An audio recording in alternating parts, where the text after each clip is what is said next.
ஒரு அம்மா, அவங்களுக்கு 35 வயசு இருக்கும். குடும்பத்தில் எந்த கஷ்டமும் இல்லை. இருந்தாலும் காரணம் இல்லாமல் பிள்ளைங்க பேரில் கோவப்படுறது, எரிஞ்சு விடுறது அவங்க வழக்கம். பிள்ளைங்க அழும். உடனே அவங்க மனசும் சங்கடப்படும். இன்னொரு அம்மா, நல்ல வேலையில் இருக்கிறவங்க, வாரத்துக்கு ஒரு தடவையாவது தலைவலி வந்துடும். இவங்களுக்கெல்லாம் உடம்புல எந்த கோளாறும் இல்லை, மனசு மட்டும் சரியாக இருக்காது. தூக்க மாத்திரை கையில் வச்சுருப்பாங்க. 30-35 வயசுடைய பெண்களுக்கு சர்வசாதாரணமாக காணப்படுகிற மனக்கோளாறு இது. இதுக்கு பேர் மனவாட்டம், டிப்ரெஷன், மனமடிவு அப்படின்னு சொல்லலாம். இந்த நோய்க்கு அறிகுறி என்ன தெரியுமா? மனசில் வருத்தமான உணர்வு இருக்கும். அடிக்கடி அழலாம் போல தோணும். முன்னால எல்லாம் எந்தெந்த செயலில் ஆர்வம் இருந்ததோ அதெல்லாம் குறைஞ்சிரும், அல்லது சுத்தமாகவே ஆர்வம் இல்லாமல் போயிடும். சில பெண்கள் இளம் வயசில் பக்கத்தில் இருக்கிறவங்க கிட்ட கலகலப்பாக பேசுவாங்க, வீட்டை அலங்கரிக்கிறதுல ஆர்வம் இருக்கும். இப்போ அதிலெல்லாம் ஆர்வம் இல்லாமல் போயிடும். எந்த வேலை செஞ்சாலும் சீக்கிரம் களைப்பு அடைஞ்சுடுறது மாதிரி ஆகிடும். நமக்கு யாருமே உதவியாக இல்லை, நம்ம எல்லாரும் கை விட்டுட்டாங்க போல இருக்குதே அப்படிங்கிற உணர்வுலாம் உண்டாகும். தன்னைத்தானே குறை சொல்லிக்குவாங்க. நாம் தப்பு பண்ணிவிட்டோம் போல இருக்குதே அப்படின்னு தோணும். குற்றம் பண்ணிட்டதா நினச்சி கஷ்டப்படுவாங்க. பசி இருக்காது, தூக்கத்தில் தொந்தரவு இருக்கும். அடிக்கடி செத்து போடலாங்கிற உணர்வு வரும். தற்கொலை பண்ணிக்கலாங்கிற எண்ணம் உண்டாகும். சில பேர் தற்கொலை முயற்சியில் கூட ஈடுபடுவாங்க. சில பேருக்கு பலவிதமான உடல் வலிகள் இருக்கும், பலவீனம் இருக்கும், சீக்கிரமாக களைப்படைஞ்சு போடுவாங்க. இதெல்லாம் மனவாட்ட நோய்க்கான தன்மைகள். இந்த மனவாட்டம், அதாவது டிப்ரெஷனை 2 வகையாக பிரிக்கலாமா. ஒன்று தானாக உண்டாக்கிக்கிறது, இன்னொன்று எதிர் விளைவை உண்டு பண்ணுகிற அல்லது நரம்பு சம்பந்தப்பட்ட டிப்ரெஷன். தானாக உண்டாக்கிக்கிற மனவாட்ட நோய் இருக்கு பாருங்கள், அதுக்கு ஏதாவது சூழ்நிலை காரணமாக இருக்கலாம், அல்லது இல்லாமலும் போகலாம். மூளையில் டொப்பாமைன் அல்லது செரட்டோனின் இதோட அளவு குறையும் பொழுது இந்த டிப்ரெஷன் உண்டாகுது. இதுக்கு ஓரளவு பிறவி காரணங்கள் கூட இருக்கலாம். குடும்பத்தில் வேறு சிலருக்கும் வரலாம். பாதிக்கப்பட்ட பெண்ணை பார்க்கறதுக்கு பலவீனமாக தெரியும். கடுமையான குற்ற உணர்வு இருக்கும். தனியாக இருக்கிறதுக்கு ஆசைப்படுவாங்க. நடு ராத்திரியில் எழுந்திரிச்சு உட்காந்து கஷ்டப்பட்டுக்கிட்டு இருப்பாங்க. கொடூரமான முறையில் தற்கொலை பண்ணிக்க முயற்சி பண்ணுவாங்க. தீ வச்சுக்கிறது, அமிலத்தை குடிக்கிறது, தூக்கில் தொங்குறது. இப்படி தானாக வரவழைச்சிக்கிற மனவாட்ட நோய் மறையக்கூடிய நோய். ஒரு தடவை வந்தால் 3லேருந்து 6 மாதம் வரைக்கும் நீடிக்கும். இடைப்பட்ட காலங்களில் நோயாளி இயல்பாக இருப்பார். எதிர் விளைவை உண்டு பண்ணுகிற அல்லது நரம்பு சம்பந்தப்பட்ட மனவாட்ட நோய் எப்படின்னா, கணவன் மனைவி, மாமியார் மருமகள், இப்படிப்பட்ட உறவு முறை பிரச்சனைகள், தோல்விகள், எரிச்சல்கள், ஆபீஸ் பிரச்சனை, இப்படிப்பட்ட சூழ்நிலையால் உண்டாகிறது. எல்லாத்துக்கும் மருந்து இருக்குது, மார்க்கம் இருக்குது, கவலைப்பட வேண்டியதில்லை, தைரியமாக இருக்கணும். உளவியல் மருத்துவம் இதுக்கு ரொம்ப உபயோகமாக இருக்கும். சில பெண்களை பாருங்கள், அவங்க எதுக்கும் அலட்டிக்கிறது இல்லை. ஒரு அம்மா அப்படி தான் தன்னுடைய கணவனை அழைச்சிக்கிட்டு ஒரு மனநோய் மருத்துவர்கிட்ட வந்தாங்க. டாக்டர், எங்கள் வீட்டுக்காரர் திடீர்னு ஒரு மாதிரி ஆயிட்டார், வித்தியாசமாக நடந்துகிறார். எப்படின்னா, இவர் தன்னையே ஒரு ஒட்டடை பூச்சியாக நினச்சிக்கிட்டு இருக்கிறார். அப்படி நினச்சிக்கிட்டு தன்னுடைய தலையாலேயே வீட்டில் உள்ள ஒட்டடையெல்லாம் தொடச்சிக்கிட்டு இருக்கிறார் அப்படின்னாங்க. எவ்வளவு நாளாக அப்படி இருக்குதுன்னு கேட்டார் டாக்டர். 1 வாரமாக அப்படி இருக்குது அப்படின்னாங்க அந்த அம்மா. அப்படின்னா முன்னாடியே ஏன் அழைச்சிட்டு வரல அப்படின்னு கேட்டார் டாக்டர். வீடு பூரா சுத்தமாகட்டுமேனு பார்த்துக்கிட்டு இருந்தேன் டாக்டர் அப்படின்னாங்களாம் அந்த அம்மா.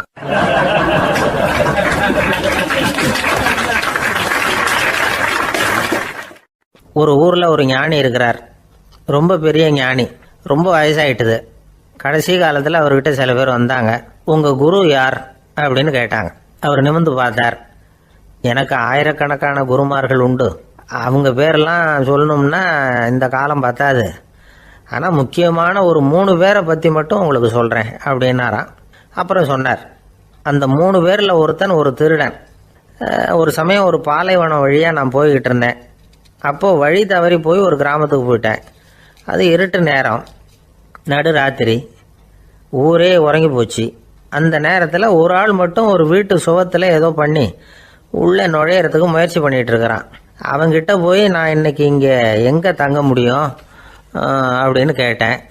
அதுக்கு அவன், இந்த ராத்திரி வேளையில் அது ரொம்ப சிரமம், ஒரு திருடனோட உங்களால் தங்க முடியும்னா நீங்கள் என்னோட தங்கலாம் அப்படின்னா. நான் அவங்க கூட 1 மாதம் தங்கியிருந்தேன். ஒவ்வொரு நாள் ராத்திரியும் இப்போ நான் என்னுடைய வேலைக்கு போகிறேன், நீங்கள் ஓய்வு எடுத்துக்கோங்க அப்படின்னு சொல்லிவிட்டு போவான்.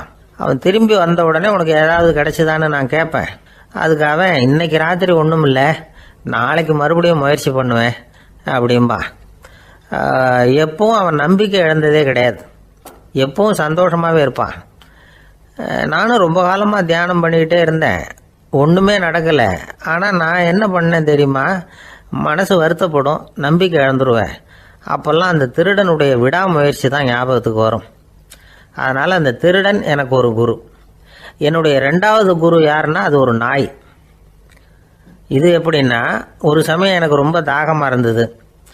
ஒரு நதியை நோக்கி போய்கிட்டு இருந்தேன். அப்போ ஒரு நாயும் வந்தது, அதுக்கும் தாகம். ஓடி வந்து ஆற்றை பார்த்துது. அதோட நிழல் வந்து ஆற்றுல தெரிஞ்சுது. அதை பார்த்ததும் பயந்துட்டுது. அதாவது அது தன்னுடைய சொந்த உருவத்தையே கண்டு பயந்தது. அதை பார்த்து குறைக்குது, திரும்பி ஓடிச்சு. ஆனால் அதுக்கு தாகம் அதிகமாக இருந்ததுனால அது மறுபடியும் திரும்பி வந்தது. பார்த்தா மறுபடியும் தண்ணியில் நாயோட உருவம் தெரியுது. இப்படி சில தடவை பண்ணிச்சு. இருந்தாலும் கடைசியில் தண்ணியில் குதிச்சுட்டுது துணிஞ்சி. இப்படி குதித்த உடனே அதோட உருவமும் மறைஞ்சுட்டுது. இதை பார்த்தேன். நான் என்ன புரிஞ்சுக்கிட்டேன்னா, எவ்வளவுதான் பயம் இருந்தால் கூட ஒருத்தன் தைரியமாக காரியத்தில் இறங்கணும் அப்படிங்கிறத புரிஞ்சுக்கிட்டேன். இந்த போதனை அந்த நாய்கிட்ட இருந்து எனக்கு கிடைச்சிது. இது ஒன்று. அடுத்தது என்னுடைய 3வது குரு யாருன்னா அது ஒரு சின்ன குழந்தை. நான் ஒரு சமயம் ஒரு நகரத்துக்கு போனேன். அங்கே ஒரு குழந்தை எரிகிற மெழுகுவத்தி ஒன்று எடுத்துக்கிட்டு வந்தது. நான் அந்த குழந்தைய பார்த்து வேடிக்கையாக கேட்டேன், ஏன் பாப்பா இந்த மெழுகுவத்தியை நீயாவே கொளுத்துனியா அப்படின்னு கேட்டேன். ஆமான்னுது அந்த குழந்தை. சரி, இந்த மெழுகுவத்தி முன்னாடி எரியாமல் இருந்தது, இப்போ எரியுது. இந்த மெழுகுவத்திக்கு வெளிச்சம் எங்கேருந்து வந்தது, அதை எனக்கு காட்ட முடியுமா அப்படின்னு கேட்டேன் அந்த குழந்தைகிட்ட. இதுக்கு அந்த குழந்தை சிரிச்சுக்கிட்டு அந்த மெழுகுவத்தியை ஊதி அணைச்சுட்டுது. அதுக்கப்புறம் என்னை பார்த்து கேட்டுது, இப்போ இந்த மெழுகுவத்தியின் வெளிச்சம் போனதை பார்த்தீங்க இல்லையா, அது எங்கே போச்சுன்னு எனக்கு சொல்லுங்க அப்படின்னுது. அந்த குழந்தை இப்படி கேட்டதும் என்கிட்ட இருந்த ஆணவம் அழிஞ்சுட்டுது. நான் படித்ததெல்லாம் அந்த வினாடியில் சுக்கு நூறாக போயிட்டுது. என்னுடைய முட்டாள்தனத்தை நான் உணர்ந்தேன் அப்படின்னு இவ்வளவும் அந்த ஞானி விவரமாக சொன்னாராம். அதனால் நாம் இன்னார்கிட்ட இருந்து தான் இதை கற்றுக்கணுங்கிறது இல்லை, யாருக்கிட்ட இருந்தும் எதையும் கற்றுக்கலாம். நம்மால் ஒருத்தன் ஒரு நாய் வளர்த்துக்கிட்டு இருந்தான். அந்த நாய்க்கு வால் கிடையாது, யாரோ ஏற்கனவே வெட்டி எடுத்துட்டாங்க. இந்த நாய் தான் சார் எனக்கு குரு, அதுகிட்டே இருந்து கூட நான் பாடம் கற்றுக்கிட்டு இருக்கிறேன் அப்படின்னா. அப்படி என்ன கற்றுக்கிட்டேன் இந்த வால் இல்லாத நாய்கிட்டே இருந்து அப்படின்னு கேட்டோம். நாம் யாருக்கிட்டையும் வாலாட்டக்கூடாது அப்படிங்கிற பாடத்தை அதுகிட்டே இருந்து தான் நான் கற்றுக்கிட்டேன் அப்படின்னா.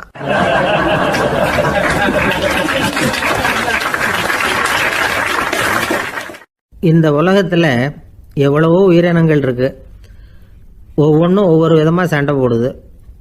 இப்போ 2 மாடு சண்டை போட்டுக்குதுன்னு வச்சுங்க, என்ன பண்ணும், 2 முட்டிக்கும். அதுக்கு சண்டை போடுறதுக்கு ஆயுதமாக உபயோகப்படுறது அதோட கொம்பு. 2 சேவல் சண்டை போட்டுக்குதுன்னு வச்சுங்க, அதுக்கு ஆயுதமாக உபயோகப்படுறது அதோட கால் நகம். காலால் தான் அது ஒன்றோட ஒன்று சண்டை போட்டுக்கும். ஆனால் 2 மனுஷன் சண்டை போட்டுக்கிறான்னு வச்சுங்க, இவன் இன்னதை தான் ஆயுதமாக உபயோகப்படுத்துவான்னு குறிப்பிட்டு சொல்ல முடியாது. கல்லை எடுப்பான், கத்தி எடுப்பான், துப்பாக்கி எடுப்பான், என்ன வேணாலும் பண்ணுவான். வாயால் திட்டுவான், கையால் அடிப்பான், காலால் உதைப்பான், சகலகலா வல்லவன். விலங்குகள்லாம் பொதுவாக வாயை சாப்பிட்றதுக்கு மட்டும்தான் உபயோகப்படுத்துது. ஆனால் இவனுக்கு சாப்பிட்றதுக்கும் அதுதான், சாப்பிட்டு விட்டு திட்டுறதுக்கும் அதுதான்.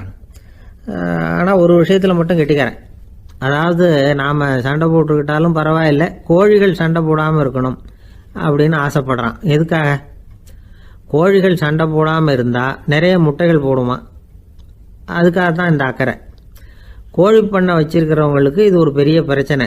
அதாவது பண்ணையில் இருக்கிற கோழிகளுக்குள்ளே அடிக்கடி சண்டை வந்துடும், அதனால் முட்டை உற்பத்தி குறைஞ்சிரும். சரி, இதுக்கு என்ன பண்ணுறது? பண்ணையில் போய் உட்காந்துக்கிட்டு தினமும் பஞ்சாயத்து பேசிகிட்டு இருக்க முடியுமா? அமெரிக்காவில் கோழி பண்ணை வச்சிருக்கிற ஒருத்தர் இதை பற்றி யோசனை பண்ணி பார்த்தாராம். ஒரு வழியையும் கண்டுபிடிச்சிருக்கார். கோழிக்கெல்லாம் மூக்கு கண்ணாடி மாட்டி விட்டுட்டோம்னா அது சண்டை போடுற குணம் குறைஞ்சிரும், முட்டை அதிகமாகிடும். அந்த கண்ணாடியில் உள்ள லென்ஸு சிவப்பு நிறத்தில் இருக்கணும், அவ்வளவுதான் அப்படின்னு அவர் கண்டுபிடிச்சாராம். இது ஏற்கனவே நடைமுறையில் கண்டுபிடிக்கப்பட்ட ஒரு விஷயம். ஆனால் எல்லா கோழிக்கும் சிவப்பு மூக்கு கண்ணாடி எப்படி மாட்டி விடுறது? அப்படியே மாட்டி விட்டாலும் அது நழுவாமல் இருக்கணுமே. இப்போ நாமெல்லாம் நடு விரலால் மூக்கு கண்ணாடி நடுவில் தொட்டு அப்படி ஸ்டைலாக சரி பண்ணிக்கிறோம். அது மாதிரி கோழி எப்படி சரி பண்ணிக்கும்? இதுதான் பிரச்சனை. இதுக்கு அவர் என்ன வழி கண்டுபிடிச்சாருன்னா, கோழிக்கெல்லாம் மூக்கு கண்ணாடிக்கு பதிலாக விழியொட்டு வில்லைகள், கான்டாக்ட் லென்ஸ், அதை பொருத்தி விட்டா என்ன அப்படின்னு யோசனை பண்ணார். அதே மாதிரி பண்ணார். அதே மாதிரி செஞ்சு பார்த்தார், வெற்றி. அதுக்கப்புறம் கோழியெல்லாம் சண்டை போட்டுக்கலையாம், சமாதான பிரியர்கள் ஆகிட்டு தான். கோழிகளுக்கு இயல்பாகவே சண்டை போடுற குணம் உண்டு. ஆனால் அதோட கண்ணுக்கு பார்க்குற பொருள்லாம் ரோஜா நிறத்துலையோ அல்லது இன்னும் சொல்ல போனால் அழுத்தமான சிவப்பு நிறத்துலையோ தெரிஞ்சதுன்னா சண்டை போடுற குணம் குறைஞ்சிருதான். அந்த சமயத்தில் அது அதிகமாகவும் முட்டையிட ஆரம்பிச்சுடுதான். அதே நேரத்தில் இறை எடுக்கிறத கூட குறைச்சிக்குதான். இது ஏன் இப்படி பண்ணுதுங்கிறது விஞ்ஞானிகளுக்கு இன்னமும் புரியலையா. எப்படியோ அமெரிக்க கோழிகள்லாம் கான்டாக்ட் லென்ஸ் பொருத்திக்க ஆரம்பித்தாச்சு. கோழி கழுத்தை பிடிச்சிக்கிட்டு ஒரு சில வினாடிகளில் அதை பொருத்தி விட்றாங்களாம். கோழியோட ஆயுள் பூரா அது அப்படியே இருக்குமா. பண்ணையில் முட்டை உற்பத்தி குறைஞ்சா இது மாதிரி விஞ்ஞானபூர்வமாக பரிகாரம் தேடுறது தான் நல்லது. நமக்கு வேண்டியப்பட்ட ஒருத்தர், அவர் ஒரு கோழி பண்ணை வச்சுருந்தார். அந்த பண்ணையில் பாதி கோழி திடீர்னு செத்து போச்சு. உடனே ஒரு கால்நடை மருத்துவர்கிட்ட போக வேண்டியது தானே. அங்கே போகல. உள்ளூரில் மந்திரம் பண்ணிகிட்டு இருந்த ஒரு சாமியார்கிட்ட போனார். அவர் காலில் விழுந்தார். சாமி, என் பண்ணையில் பாதி கோழி செத்து போட்டுதுன்னார். சாமியார் யோசனை பண்ணார். சரி, பண்ணையில் வாசப்படி கிழக்கு பக்கமாக வச்சுருக்கியா மேற்கு பக்கமாக வச்சுருக்கியான்னு கேட்டார். கிழக்கு பக்கமாக இருக்குன்னார் அவர். அதுதான் தப்பு, மேற்கு பக்கமாக அதை மாற்று சரியாக போடும்னாராம். அதே போல் இவர் போய் மாற்றிவிட்டார். அப்பவும் பாதி செத்து போச்சு. மறுபடியும் சொன்னார், சாமி மறுபடியும் பாதி கோழி செத்து போட்டுதேன்னார். சரி, கூரை எப்படி போட்டிருக்க, ஓடு போட்டிருக்கியா இல்லை கீத்து போட்டிருக்கியான்னார். ஓடு போட்டிருக்கேன்னாராம் அவர். அதுதான் தப்பு, கீத்து போட்டுரும் சரியாக போடும்னாராம். சரின்னு போய் அதையும் மாற்றி பார்த்தார். மறுபடியும் போயிட்டுது, கோழி செத்து போச்சு. வந்தார், மறுபடியும் பாதி செத்து போச்சு சாமின்னு வந்தார். இவரும் யோசனையை மாற்றி மாற்றி சொல்லிகிட்டே இருக்கிறார். இப்படி அவரும் மாற்றி மாற்றி பார்த்தார். 6வது தடவையாக அவரை தேடிட்டு வந்தார். அந்த சமயத்தில் இவர் ரொம்ப தீவிரமாக யோசனை பண்ணி பார்த்துட்டு, அது சரிப்பா, நீயும் என்கிட்ட சளைக்காமல் வந்துக்கிட்டு இருக்கிற, நானும் யோசனை சொல்லிகிட்டு இருக்கேன். இப்பவும் உங்ககிட்ட சொல்கிறதுக்கு என்கிட்ட யோசனை நிறையா இருக்குது. ஆனால் சோதிக்கிறதுக்கு உங்ககிட்ட கோழி இல்லையே, என்ன பண்ணுறது அப்படின்னாராம் இவர்.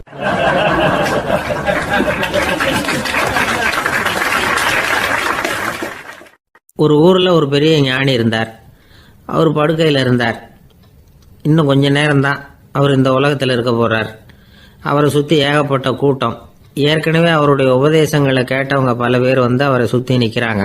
அந்த ஞானி மெதுவாக கண்ணை திறந்து பார்க்குறார். எல்லாரும் அவருடைய கடைசி வார்த்தையை கேட்கறதுக்காக அவளோட காத்துக்கிட்டு இருக்கிறாங்க. அந்த ஞானி மெதுவாக பேச ஆரம்பித்தார். நான் என்னுடைய வாழ்நாள் பூராவும் உங்களுக்கு நிறைய போதனைகள் சொல்லிக்கிட்டு இருக்கிறேன். பேரானந்தம், மகிழ்ச்சி, தியானத்தன்மை, இதை பற்றியெல்லாம் சொல்லியிருக்கிறேன். இப்போ நான் வேற ஒரு கரைக்கு போய்கிட்டு இருக்கிறேன். நான் இனிமேல் இந்த கரையில் இருக்க மாட்டேன். நீங்கள் நான் சொன்னதையெல்லாம் கேட்டீங்க, ஆனால் எதையும் நீங்கள் நடைமுறைப்படுத்தி பார்க்கல. எல்லாம் கேட்டதோடு சரி, அதோடு விட்டுவிட்டீங்க. அப்புறம் அதை தள்ளி போட்டுக்கிட்டே வந்துட்டீங்க. மேலும் அதை தள்ளி போடுறதுல எந்த பிரயோஜனமும் கிடையாது. இப்போ நான் போய்கிட்டு இருக்கிறேன். உங்களில் யாராவது என்னோட வர்றதுக்கு தயாரா அப்படின்னு கேட்டார். அவ்வளவுதான், யாரும் வாயை திறக்கலை. ஒரே மௌனம், சத்தமே இல்லை.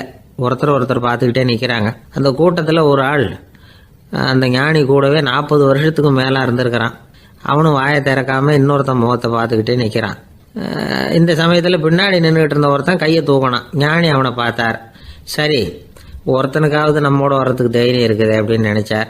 ஆனால் அந்த ஆள் என்ன சொன்னான் தெரியுமா? ஐயா, நீங்கள் கேட்குறப்போ நான் உடனே எழுந்திருக்கல, கையை மட்டும்தான் தூக்கினேன். என்ன காரணம்னா, நான் எப்படி அடுத்த கரைக்கு சேர்றதுங்கிறது தெரிஞ்சுக்கிறதுக்காக தான். அந்த விவரத்தை மட்டும் இப்போ உங்ககிட்ட இருந்து நான் தெரிஞ்சுக்க ஆசைப்படுறேன். ஏன்னா இப்போ நான் உங்கள் கூட வர்றதுக்கு தயாராக இல்லை. எவ்வளவோ காரியங்களை நான் இன்னும் இங்கே முடிக்க வேண்டியிருக்குது. வீட்டுக்கு ஒரு விருந்தினர் வந்திருக்கிறார். என்னுடைய இளைய மகனுக்கு கல்யாணம் பண்ணி வைக்கணும். அதனால் இன்றைக்கி உங்கள் கூட வர முடியாது. அது மட்டும் இல்லை, இப்போ உங்கள் கூட அடுத்த கரைக்கு வந்தால் திரும்பி வர முடியாதுன்னு வேறு சொல்கிறீங்க. அதனால் இப்போ நான் வரல. இன்னொரு நாள் நிச்சயமாக நான் வர்றேங்க, உங்களை சந்திக்கிறேன். அதனால் இப்போ நீங்கள் இன்னொரு தடவை எங்களுக்கு விளக்கமாக சொல்லணும். ஏற்கனவே பல தடவை சொல்லியிருக்கிறீங்க. தயவு பண்ணி இப்போ ஒரு தடவை சொன்னீங்கன்னா சௌகரியமாக இருக்கும். அந்த அடுத்த கரையை அடையிறது எப்படி, இப்போ ஒரு தடவை அதை விளக்கமாக சொல்லிட்டீங்கன்னா நல்லா ஞாபகப்படுத்திக்குவேன். அது சரியான சமயம் வர்றப்போ இது எனக்கு உதவியாக இருக்கும் அப்படின்னு நானா. ஆனால் உண்மை என்ன தெரியுமா? அந்த சரியான சமயம் வரவே இல்லை. அப்படிங்கிறது தான் உண்மை. இப்படி அந்த கதை முடியும். இந்த கதை அந்த ஒரு ஆளுக்கு மட்டும் இல்லை, கிட்டத்தட்ட எல்லாருக்குமே அது பொருந்தும் அப்படிங்கிறாங்க விவரம் தெரிஞ்சவங்க. எல்லாருமே அந்த சரியான தருணத்துக்காக தான் காத்துக்கிட்டு இருக்கிறாங்களாம். அதுக்காக ஜோசியம் பார்க்குறாங்க, கைரேகை பார்க்குறாங்க, நாளைக்கு என்ன நடக்குங்கிற ஆவலில் எல்லாரும் காத்துக்கிட்டு இருக்கிறாங்க. ஆனால் அந்த ஒரு நாள் ஒருபோதும் வரப்போகிறதில்ல. நீங்கள் தள்ளி போடுறதுக்காக பல அர்த்தமில்லாத காரணங்களை தேடுறீங்க அப்படிங்கிறார் ஒரு ஞானி. காத்திருக்கிறதுலேயே நம்ம காலம் ஓடி போயிடுது. ஏன்னா இன்னைக்கு நாம் சிந்திக்கிறது நாளைக்கு நாம் சிந்திக்கிறது இல்லை. ஒவ்வொரு நாளும் ஒவ்வொரு மாதிரி போயிடுது. நாளைக்கு மறுநாளை பற்றியே சிந்திக்கிறோம். இப்படியே அது பாட்டுக்கு போயிடும். கரையை தொட்டு பார்க்குறது எப்போ, இதுதான் கேள்வி. நமக்கு வேண்டியப்பட்ட ஒருத்தர் ஒரு ரயில்வே பிளாட்ஃபாரத்தில் நின்றுட்டு இருக்கிறார். அங்கே இருக்கிறவங்க கிட்ட கேட்குறாராம், விசாரிக்கிறார், ஏங்க கிழக்க போகிற ரயில் போயிட்டுதுங்களான்னாராம். போயிட்டுதுன்னு இருக்கிறாங்க. கொஞ்ச நேரம் கழிச்சு ஏங்க மேற்க போகிற ரயில் போயிட்டுதுங்களான்னு கேட்டிருக்காரு. போயிட்டுதுங்களான் இருக்காங்க. அப்புறம் கொஞ்ச நேரம் கழிச்சு மறுபடியும் ஏங்க 10:30 மணி வண்டி போயிட்டுதான்னு கேட்டிருக்காரு. தொடர்ந்து காலையிலேருந்து சாயந்தரம் வரைக்கும் இப்படி ஒரே இடத்துல நின்றுட்டு கேட்டுக்கிட்டே இருக்கிறார். இதை பார்த்துக்கிட்டு இருந்த ஒருத்தர் அவர்கிட்ட ஏங்க நீங்கள் எங்கே போகணும் அப்படின்னு கேட்டாராம். இவர் மெதுவாக சொன்னாராம், இந்த ரயில்வே லைனை தாண்டி அந்த பக்கம் போகணும் அப்படின்னாராம்.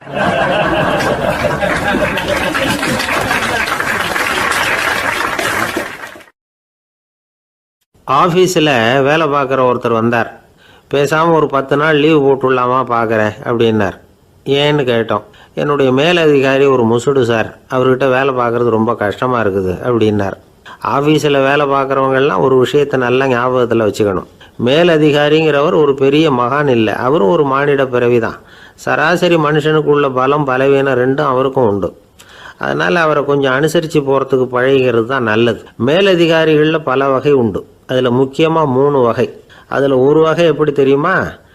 உங்களை ஒரு வேலை செய்கிற மெஷினாக மட்டுமே நினைக்கக்கூடிய வகை.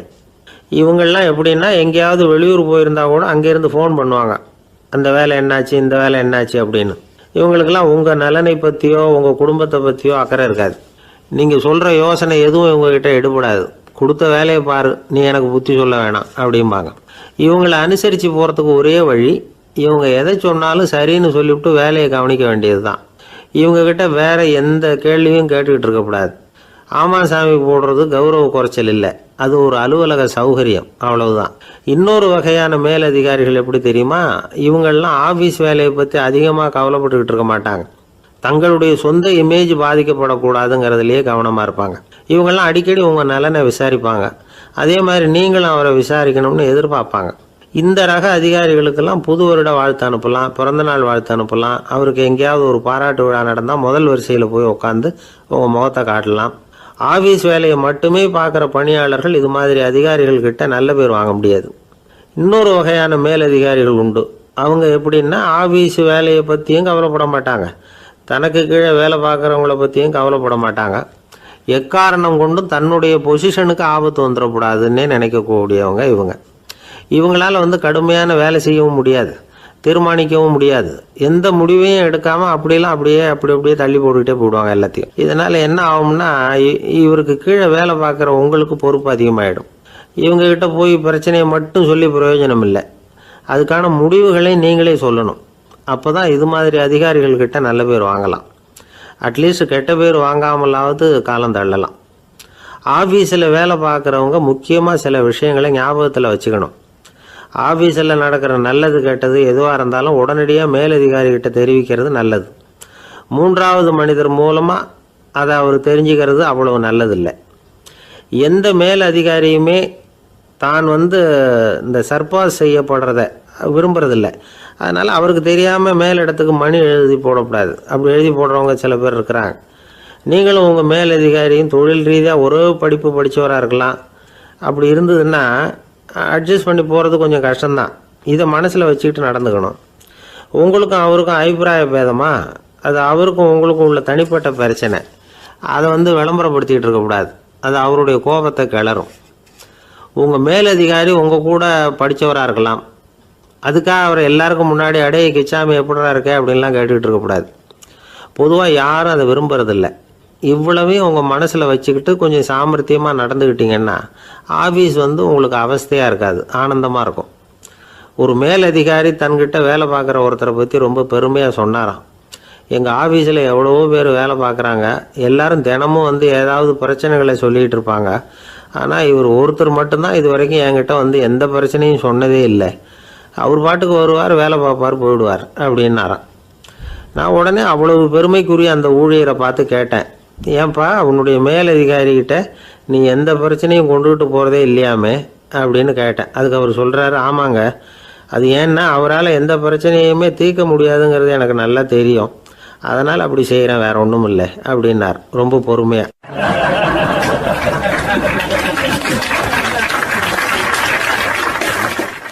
ஒருத்தர் ரொம்ப கவலையோடு உட்காந்துருந்தார். எதை பற்றி சார் கவலைப்படுறீங்கன்னு கேட்டோம். எதிர்காலத்தை பற்றி கவலைப்படுறேன்னார். ஏன்னு கேட்டோம். என்ன பண்ணுறதுன்னே தெரியல சார், எதிர்காலம் ஒரே இருட்டாக இருக்குது, பாதையே புரியலன்னார். இன்றைக்கி நம்ம இளைஞர்கள் பல பேருக்கு எதிர்காலம் இருட்டாக தான் தெரியுது. அவங்கெல்லாம் இந்த கதையை கொஞ்சம் கேட்கணும். ஒரு மலை அடிவாரத்தில் ஒரு சின்ன கிராமம். அந்த மலை ரொம்ப உயரமானது. அடர்த்தியாக செடி கொடிகள் மரங்கள் அதில் மண்டி கிடக்குது. பகல் வேளையில் இருட்டாக தான் இருக்கும், அவ்வளோ அடர்த்தி. அந்த மலை உச்சியில் ஒரு கோவில். நாள் ராத்திரியே புறப்பட்டாதான் காலையில் அந்த கோவிலுக்கு போய் சேர முடியும். கிராமத்து இளைஞன் ஒருத்தன் அந்த மலை உச்சிக்கு போக வேண்டியிருந்தது. கையில் ஒரு விளக்கை எடுத்துக்கிட்டு நாள் ராத்திரியே புறப்பட்டான். புறப்பட்டு போனவன் கிராமத்து எல்லையிலேயே நின்றுட்டான். ஏன் தெரியுமா? அவன் கையில் இருந்த விளக்கோட வெளிச்சம் 10 அடி தூரத்துக்கு தான் தெரியுது. அது வரைக்கும் தான் பாதை தெளிவாக இருக்குது. அதுக்கு அப்பால எல்லாம் ஒரே இருட்டாக இருக்குது, பாதை புரியல. இவன் யோசனை பண்ணி பார்த்தான். மனசுக்குள்ள ஒரு சந்தேகம், 10 அடி தூரம் தானே வெளிச்சம் தெரியுது, அப்படின்னா நாம் 10 அடி தூரம் தானே போக முடியும். அதுக்கு அந்தாண்ட ஒரே இருட்டாக இருக்குதே, அதில் எப்படி நாம் நடந்து போகிறது? நாம் ரொம்ப தூரம் நடந்து போய் ஆகணுமே. அப்படிப்பட்ட நினப்பெல்லாம் அவனுக்கு வந்துவிட்டது. இதுதான் அவன் மனசில் ஏற்பட்ட தயக்கம். இப்படி யோசிச்சுக்கிட்டே அந்த இளம் ஆசாமி புறப்பட்ட இடத்துலயே நின்றுகிட்டு இருக்கிறான். அந்த சமயத்தில் ஒரு வயசான பெரியவர் அந்த பக்கமாக வந்தார். அவர் கையில் இதை விட சின்னதாக ஒரு விளக்கு வச்சுருந்தார். அது எப்படின்னா அது ஒரு 5 அடி தூரத்துக்கு தான் வெளிச்சம் காட்டுது. அவ்வளவு சின்ன விளக்கு. அவரும் மலை உச்சிக்கு போகிறதுக்காக தான் வந்துக்கிட்டு இருக்கிறார். அவரை பார்த்து இவன் கேட்டான், என்ன பெரியவரே, இவ்வளவு சின்ன விளக்கை வச்சுக்கிட்டு அவ்வளவு தூரத்துக்கு எப்படி மலையேற போகிறீங்க அப்படின்னு கேட்டான். நீ ஏன் இப்படி தயங்கிட்டே நிற்கிறேன்னு கேட்டார் பெரியவர். என்கிட்ட இருக்கிற விளக்கு 10 அடி தூரத்துக்கு தான் பாதையை காட்டுதுன்னா. இப்போ பெரியவர் சொன்னார், தம்பி, உன் கையில் இருக்கிற விளக்கு கொடுக்குற வெளிச்சத்தை வச்சு நீ முதல்ல 10 அடி தூரம் முன்னாடி போ. 10வது அடியில் போய் நின்றுக்கிட்டு பாரு, மறுபடியும் ஒரு 10 அடி தூரத்துக்கு பாதை தெரியும். இப்படி உன் கையில் இருக்கிற விளக்கு தொடர்ந்து வெளிச்சம் காட்டிக்கிட்டே இருக்கும். நீ முன்னேற முன்னேற அந்த வெளிச்சமும் முன்னேறும். அதனால் எத்தனை கிலோமீட்டர் தூரம் வேணும்னாலும் நீ இந்த 10 அடி தூரம் வெளிச்சத்தை வச்சுக்கிட்டே நீ போயிடலாம், புறப்படு அப்படின்னார்.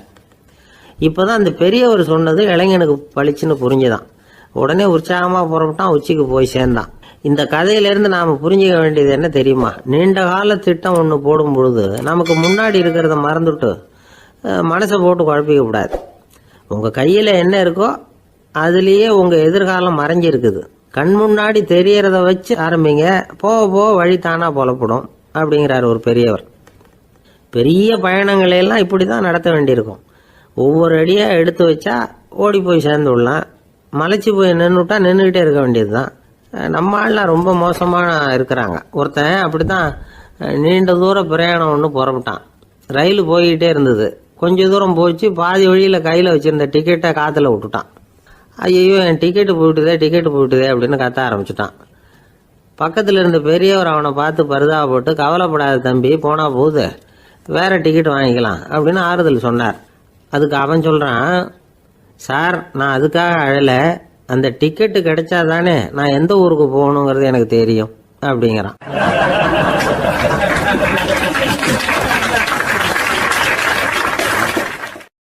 ஒரு நண்பர் யாருக்கோ ஃபோன் பண்ணிட்டு இருந்தார். அவர் பேசி முடிச்சதும் நான் அவரை பார்த்து, இப்போ ஃபோன் பண்ணீங்களே, அந்த ஃபோன் நம்பர் என்ன அப்படின்னு கேட்டேன். அவர் தலையை சொரிஞ்சுக்கிட்டார், ஞாபகம் வரலன்னார். சரி சார், அதை விடுங்க, உங்கள் மனைவி பேர் என்ன அப்படின்னு கேட்டேன். மாலதின்னார். என்ன சார் இது வேடிக்கை, கொஞ்ச நேரத்துக்கு முன்னாடி பேசின ஃபோன் நம்பர் மறந்து போச்சு. எப்போவோ கல்யாணம் பண்ணிக்கிட்ட மனைவி பேர் மறக்கலை, அதை கரெக்டாக சொல்லிவிட்டீங்களே அப்படின்னு கேட்டேன். அவர் என்ன ஒரு மாதிரியாக பார்த்தார். அவர் அப்படி என்னை பார்த்ததில் ஒன்றும் தப்பு இல்லை. ஏன்னா நாம் எல்லாருமே அப்படித்தானே. ஒரு குறிப்பிட்ட காரியத்துக்காக தொலைபேசியில் ஒருத்தட்ட பேசுகிறோம். அதுக்கப்புறம் அந்த எண் நமக்கு அனாவசியம், அதனால் மறந்துடுறோம். இதுக்கு பேர் தான் தற்காலிக ஞாபகம். ஆனால் மனைவி பேரை மறந்துட முடியுமா? முடியாது. அது அவசியமான ஒன்று. அடிக்கடி அந்த பேரை உபயோகப்படுத்துகிறோம். அதனாலேயும் அது முக்கியங்கிறதுனாலேயும் அதை மறக்கிறது இல்லை. இதுக்கு பேர் நிரந்தர ஞாபகம். சரி, இந்த தற்காலிக ஞாபகம், நிரந்தர ஞாபகம், இது ரெண்டு ஞாபக அளவுகளையும் கட்டுப்படுத்துறது எது அப்படின்னா மூளைக்குள்ள நடக்கிற மின்சார நடவடிக்கைகள் தான். தற்காலிக ஞாபகம் ஒரு மின்னல் மாதிரி தோன்றி மறையுது. நிரந்தர ஞாபகம் ஒரு படிவம் போல மூளையில படிஞ்சுடுது.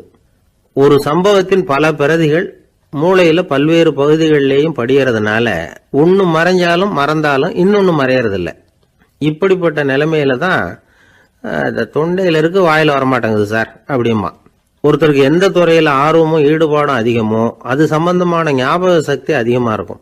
தொழிலை விரும்புகிற ஒரு டெலிபோன் ஆபரேட்டருக்கு எண்கள்லாம் நல்ல ஞாபகம் இருக்கும். அது மாதிரி கவிஞர்களுக்கு வார்த்தைகள் நல்ல ஞாபகத்தில் இருக்கும். இது ஒரு பக்கம் இருந்தாலும் ஒரு மூளை எண்களை விட எழுத்துக்களை விட படங்களை ரொம்ப சுலபமா ஞாபகத்தில் வச்சுக்குது. புரிஞ்சுக்கிற தன்மை, அனுபவம், புத்தி கூர்மை இது கூடி குறையிறத பொறுத்து ஞாபக சக்தியும் ஏறும் இறங்கும். இப்போ உதாரணத்துக்கு ஒரு பையனுக்கு படித்தது எதுவும் ஞாபகத்தில் இல்லைன்னா அவன் அதை சரியாக புரிஞ்சுக்கலன்னு அர்த்தம். இந்த மறதிங்கிறது எந்த சமயத்தில் ஒரு பிரச்சனை ஆகுது தெரியுமா? உங்களுக்கு வேண்டியப்பட்ட ஒருத்தரை ஞாயிற்றுக்கிழமை சாயந்தரம் சரியாக 5 மணிக்கு கடற்கரைக்கு வர சொல்லிவிட்டு அந்த நேரத்தை மறந்துவிட்டா அது பரவாயில்ல, வர சொன்னதையே மறந்துவிட்டாதான் நிலைமை மோசம்னு அர்த்தம். இப்படி இருந்தால் இது சிகிச்சை எடுத்துக்க வேண்டிய நிலைமைங்கிறத புரிஞ்சுக்கணும். ஆமாம், இதுக்கும் மருந்து இருக்கு. ஆனால் மூளை குறிப்பிட்ட அளவுக்கு கீழே இயங்குறப்போவோ இன்னொன்று சொல்லுவாங்க, இந்த நியூரோ டிரான்ஸ்மிட்டர் அப்படின்னு சொல்லுவாங்க. அப்படிங்கிற மூளை ரசாயனம் ரொம்பவும் குறைஞ்சி போகிறப்போ மட்டும்தான் உபயோகப்படும். டாக்டர் என்ன சொல்கிறாங்க தெரியுமா? மூளையை பொறுத்த வரைக்கும் அதில் ஞாபக சக்தி அதிகமாக உள்ள மூளை, மறதி உள்ள மூளை அப்படின்னு ஒன்றும் கிடையாது அப்படிங்கிறாங்க. நினைவு வச்சுக்கிறதுக்கு பயிற்சி அளிக்கப்பட்ட மூளை, பயிற்சியற்ற மூளை அப்படின்னு வேணும்னா சொல்லலாம் அப்படின்னு சொல்கிறாங்க. அதனால நம்ம ஞாபக சக்திங்கிறது நம்ம கிட்ட இருக்கிற பயிற்சி, முயற்சி இதை பொறுத்து தான் அமையும். ஒருத்தர் ஒரு பென்சிலை எங்கேயோ வச்சுக்கிட்டு தேடிக்கிட்டு இருந்தார். அப்புறம் என்னமோ தீவிரமா யோசனை பண்ணி அதை ஞாபகப்படுத்தி பார்த்துக்கிட்டு இருந்தாராம். எதிரில் உட்காந்துருந்தவர் சொன்னார், பென்சிலை தானே தேடிட்டு இருக்கீங்க, அது உங்க வலது காதில் இருக்குது சார் அப்படின்னாராம் அவர். இதுக்கு அவர் சொல்லியிருக்காரு, பென்சிலை வலது காதில் தான் வச்சிருக்கேங்கிறது எனக்கு நல்லா ஞாபகம் இருக்கு, ஆனா எது வலது காதுங்கிறது தான் மறந்து போச்சு அப்படின்னாராம். அவர் அதை தான் யோசிச்சுட்டு இருந்திருக்கிறார்.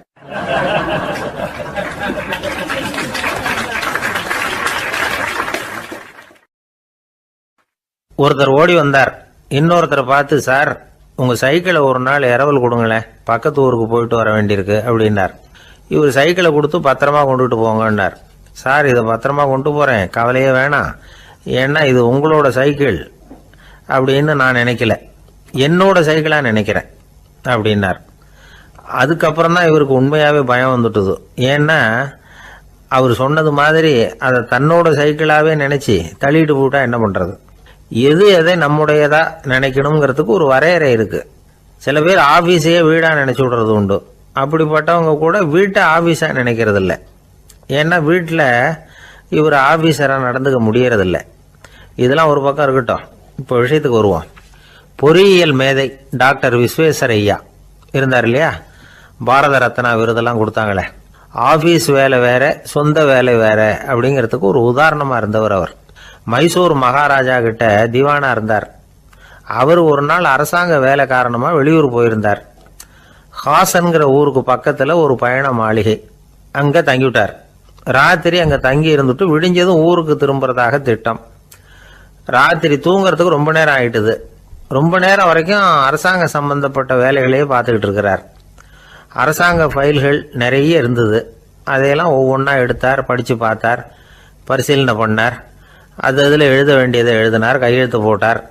ஒரு வழியாக அந்த வேலையெல்லாம் முடிஞ்சுது.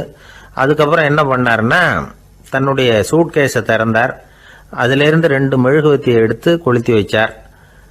அந்த பயண மாளிகையில் அது வரைக்கும் எரிஞ்சுக்கிட்டு இருந்த மின்சார விளக்குகளை அணைச்சுட்டார். அதுக்கு பிறகு அந்த மெழுகுவத்தி வெளிச்சத்தில் சில புத்தகங்களை தொடர்ந்து படிக்க ஆரம்பிச்சிட்டார். அந்த பயண மாளிகையில் பணியாளராக இருந்தவர் இதை பார்த்துட்டு ஓடி வந்தார். மறுபடியும் மின் விளக்கு போடுறதுக்காக போனார். விஸ்வேஸ்வர ஐயா அதை பார்த்துட்டு போட வேணாம்ட்டாராம். இது வரைக்கும் நான் அரசாங்க அலுவல்களை கவனிச்சுக்கிட்டு இருந்தேன், அதனால மின் விளக்குகள் அப்போ எரிஞ்சதில் தப்பு இல்லை. இப்போ நான் புத்தகம் படிச்சுக்கிட்டு இருக்கேன், இது என்னுடைய சொந்த வேலை. இங்கே இருக்கிற மின் விளக்கு அதுக்காக ஏன் எரியணும் அப்படின்னு கேட்டாராம். இப்போ இருக்கிற சில அரசு பணியாளர்கள்கிட்ட இந்த சம்பவத்தை பேச்சோட பேச்சா சொல்லி பார்த்தேன். அவங்களால இதை ஜீரணிக்கவே முடியல. நேர்மை தேவைதான் சார், அதுக்காக அவ்வளவு தூரத்துக்கு அது தேவையா அப்படிங்கிறாங்க. விஸ்வேஸ்வர ஐயா அப்படி பண்ணினது தான் ஒரு நேர்மையாளர் அப்படின்னு இந்த உலகத்துக்கு நிரூபிக்கணுங்கிறதுக்காக இல்லை.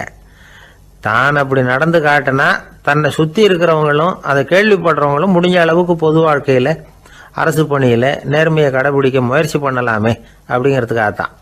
இப்போவும் சில பேர் இருக்கிறாங்க, இவங்க ஆஃபீஸ் வேற வீடு வேறன்னு நினைக்கிறது இல்லை, அவ்வளோ உரிமை. ஒருத்தர் அப்படிதான், அவருக்கு அவசரமாக 5000 ரூபா தேவைப்பட்டது, ஆஃபீஸு பணத்தை எடுத்துக்கிட்டார். அந்த நேரம் பார்த்து ஆடிட் வந்துட்டுது, ஆப்பிட்டுக்கிட்டார். விசாரணை நடக்குது. அவர் சொல்றார், சார் நான் நேரம் காலம் பார்க்காம ஆஃபீஸில் வேலை செய்வேன், ஏன்னா அதை என்னோட ஆஃபீஸாக நினைக்கிறேன். அவசரத்துக்கு அந்த பணத்தை எடுத்தேன், மறுபடியும் வச்சுடலாம்னு தான் இருந்தேன், அதுக்குள்ளே இப்படி ஆயிட்டுது.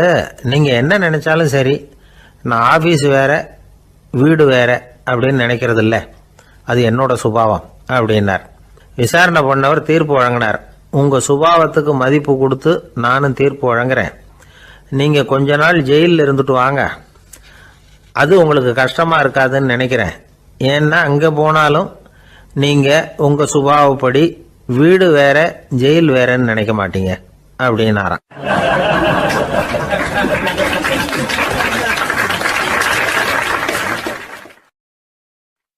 சில பேர் ஆளை பார்த்தா 60 வயசு மாதிரி தோணும், உண்மையான வயசு என்னன்னு பார்த்தா 40 அல்லது 45 சில பேரை பார்க்கறதுக்கு 45 மாதிரி தெரியும், உண்மையிலேயே 65 தாண்டி இருப்பாங்க. ஒரு மனிதனுக்கு 2 வகையான வயது உண்டுங்கிறார் ஓஷோ. அதாவது உடம்புக்குன்னு ஒரு வயசு, மனசுக்குன்னு ஒரு வயசு. முதல் உலக மகாயுத்தம் நடந்தது இல்லையா, அது முடிஞ்சதுக்கு அப்புறம் முதல் தடவையா மனிதனின் மூளை வளர்ச்சியை பற்றி மனநல வைத்தியர்கள் ஒரு கணக்கெடுப்பு சோதனை நடத்தினாங்களாம். அது வரைக்கும் மனிதனுக்கு 2 வகையான வயது உண்டுன்னு யாரும் சிந்திச்சதே இல்லையா. அந்த உலக மகாயுத்தம் முடிஞ்சதுக்கு அப்புறம் மனிதனுடைய சராசரி மனதின் வயதை கணக்கிட்டு பார்க்கும் பொழுது அவங்களுக்கெல்லாம் ரொம்ப அதிர்ச்சியாக இருந்துதான். ஏன்னா அது ரொம்ப பின்தங்கிய நிலையில் இருந்திருக்கு, வளர்ச்சி அடையாத நிலையில் இருந்திருக்கு. அவங்க கண்டுபிடிச்ச பிரகாரம் அப்போ மனசோட சராசரி வயசு என்ன தெரியுமா, 14. அப்படின்னா பார்த்துங்க, உடல் ரீதியாக ஒருத்தரோட வயசு 70 கூட இருக்கலாம், ஆனால் மனசோட வயசு 14 தான். இதுக்கு நேர்மாறாக அமைஞ்சு போச்சுன்னு வச்சுங்க. அதாவது ஒருத்தருக்கு உண்மையிலேயே 14 வயசு, அதாவது உடலோட வயசு 14, அவரோட மனசின் வயசு 70ன்னு வச்சுக்கோங்க. இப்படி அமைஞ்சுட்டுதுன்னா அவர் சீக்கிரம் ஞானத்தன்மை அடைஞ்சிருவார் அப்படின்னு அர்த்தம். இப்போ நமக்கெல்லாம் உடம்போட வயசு மனசோட வயசு ரெண்டும் ஒன்றா இருந்துட்டா அதுவே போதும், அதுவே பெரிய விஷயம். இப்போ எமர்சன் கிட்ட போய் ஒருத்தர் கேட்டாராம், உங்கள் வயசு என்ன அப்படின்னு. அவர் உடனே பதில் சொல்லியிருக்கார், 360 வருஷம் அப்படின்னாராம். கேட்டவர் குழம்பி போயிட்டார். அவர் என்ன சொல்கிறாரு, 360 வயசா? என்ன நம்ம காதில் தான் சரியாக விழலையா? எமர்சன் எப்பவும் உண்மையை பேசுகிற ஒரு சிறந்த அறிவாளி, அவர் இப்படிலாம் பொய் சொல்ல மாட்டாரே அப்படின்னு ஒரு யோசனை பண்ணிக்கிட்டே இவர் மறுபடியும் அவர் கிட்ட போனாராம். ஐயா, நீங்கள் சொன்னது சரியாக என் காதில் விழலை, அதனால் மறுபடியும் கேட்குறேன், உங்கள் வயசு என்ன அப்படின்னாராம். எமர்சன் மறுபடியும் சொல்லியிருக்கிறார், 360 வருஷம்னு. வந்தவருக்கு உண்மையிலேயே அதிர்ச்சியாக போட்டுது. அதுக்கப்புறம் மெதுவாக ஆரம்பித்தாராம், ஐயா நீங்கள் சொல்கிறத என்னால் ஏற்றுக்க முடியாது, எப்படி பார்த்தாலும் இப்போ உங்களுக்கு வயசு ஒரு 60க்கு மேலே இருக்காதுன்னு நினைக்கிறேன் அப்படின்னாராம். நீங்கள் சொல்கிறது சரிதான், அது என் உடம்போட வயசுன்னாராம் எமர்சன். அப்படின்னா ஏற்கனவே நீங்கள் சொன்னது அப்படின்னு கேட்டிருக்காரு, அது என் மனசோட வயசு அப்படின்னாராம். நம்மளை பொறுத்த வரைக்கும் அறிவு தூசு படிஞ்சிருக்கு, அது மாதிரியே அன்பும் மாசுபட்டிருக்கு. இது ரெண்டையும் சுத்தம் பண்ண வேண்டியிருக்குது, அப்போ தான் நாம் சரியான வயசில் வாழ முடியும். ஒரு ஆசாமி இருக்கிறார், அவருக்கு உடம்போட வயசு அதிகம், மனசோட வயசு ரொம்ப குறைச்சல், குழந்தை மாதிரி. அவர் ஒரு ஆஸ்பத்திரியில் படுத்திருக்கிறார். நர்சம்மா எல்லாருக்கும் மருந்து கொடுத்துட்டு போகிறாங்க. கொஞ்ச நேரம் கழித்து திரும்பி வந்தாங்க. அப்போ இவர் அந்த அம்மாவை கூப்பிட்டு சொல்கிறார், இதை பாருங்கள் சிஸ்டர், நீங்கள் எல்லாருக்கும் சின்ன சின்ன மாத்திரையாக கொடுத்துட்டு எனக்கு மட்டும் நீளமான மாத்திரையாக கொடுத்துட்டீங்க, முழுங்கிறதுக்கு ரொம்ப கஷ்டமாக போச்சு, இனிமேல் எனக்கும் சின்ன மாத்திரையாக கொடுங்க சிஸ்டர் அப்படின்னாராம். அந்த அம்மா உடனே அதிர்ச்சியாகி தலையில் அடிச்சுக்கிட்டாங்களாம். நான் கஷ்டப்பட்டு மாத்திரையை முழுங்கினத்துக்கு நீங்கள் ஏமா தலையில் தட்டிக்கிறீங்க அப்படின்னு கேட்டிருக்காரு இவர். இதுக்கு அவங்க சொல்லியிருக்கிறாங்க, நான் உங்களுக்கு கொடுத்துட்டு போனது மாத்திரை இல்லைங்க, அது தெர்மாமீட்டர் அப்படின்னாங்களாம்.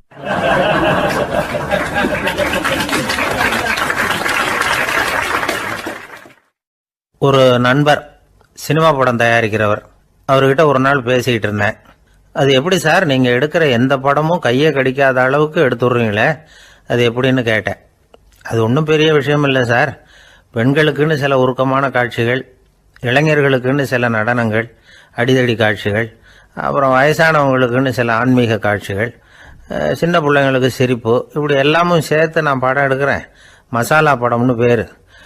இது ரொம்ப பெருசாக இல்லைன்னாலும் ஓரளவுக்கு சுமாராக ஓடிடும், கையை கடிக்காது அப்படின்னார். இது ஒரு உத்தி. சில பத்திரிகை ஆசிரியர்களும் இந்த உத்தியை கையாளுறது உண்டு. இந்த உத்திக்கு பார்னம் உத்தி அப்படின்னு பேர். பார்னம் எஃபெக்ட் அப்படின்னு சொல்லுவாங்க. அதாவது ஃபீனியஸ் டி பார்னம் அப்படின்னு ஒருத்தர் அமெரிக்காவில் இருந்தாராம். அதாவது 19ஆம் நூற்றாண்டில் அமெரிக்காவில் கொடிகட்டி பறந்த ஒரு சர்க்கஸ் நிறுவனத்தின் அதிபர் அவர்.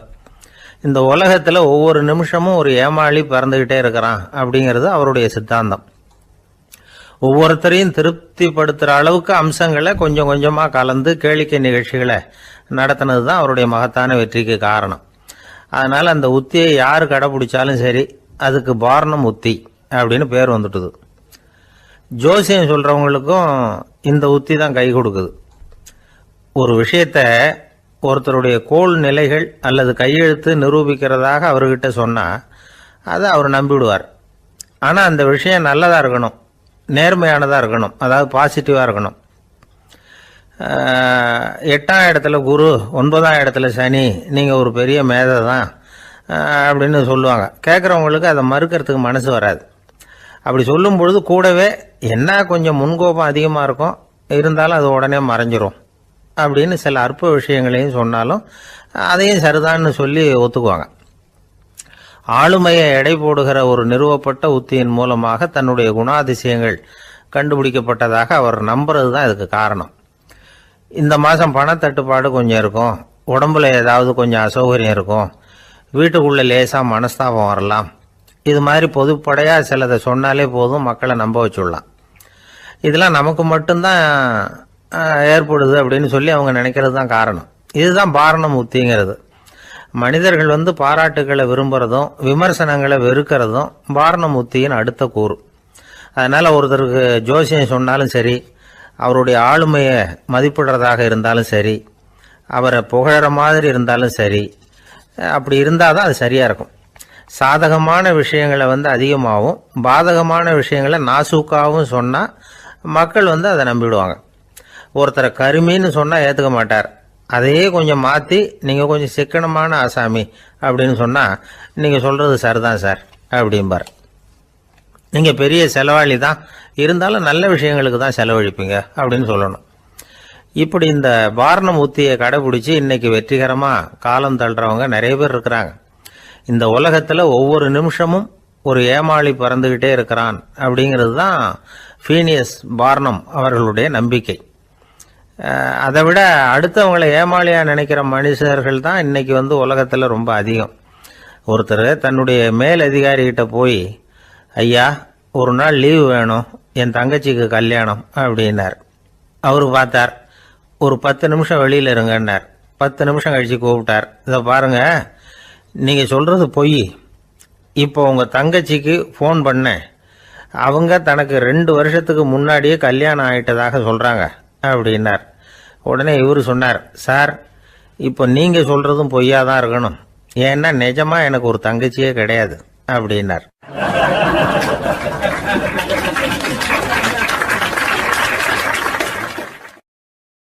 ஒரு நீதிமன்றம், அங்கே ஒரு கொலை வழக்கு சம்பந்தமாக விசாரணை நடந்துக்கிட்டு இருக்குது.